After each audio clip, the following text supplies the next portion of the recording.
এবার ঠাকুরনগরে অনুষ্ঠিত হবে বিজেপির পরিবর্তন সংকল্প যাত্রা। তার জেরেই শনিবার সকাল থেকেই রাজনৈতিক মহলে জল্পনা তুঙ্গে। ঠাকুরনগর হাসপাতাল রোড থেকে শুরু হয়ে ঠাকুরনগর রেলবাজার পর্যন্ত বিস্তৃত থাকবে এই পদযাত্রা। বিজেপির এই কর্মসূচিকে ঘিরে এলাকা জুড়ে নজিরবিহীন উৎসাহ দেখা যাচ্ছে কর্মী সমর্থকদের মধ্যে।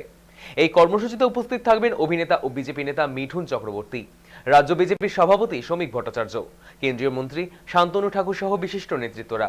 পাশাপাশি বিপুল সংখ্যক মতুয়া সম্প্রদায়ের মানুষও সামিল হবেন বলে জানা গিয়েছে।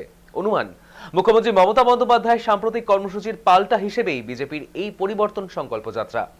আগামী নির্বাচনের আগে মতুয়া কেন্দ্রিক রাজনীতিতে দুই শিবিরের মধ্যেকার তরজা আরও তীব্র হবে। এদিনের কর্মসূচিকে ঘিরে স্বাভাবিকভাবেই নিরাপত্তা বাড়ানো হয়েছে গোটা এলাকায়। বিজেপির এই কর্মসূচির শেষ পর্যন্ত কতটা প্রভাব ফেলতে পারে রাজনীতিতে, নজর এখন সেদিকেই।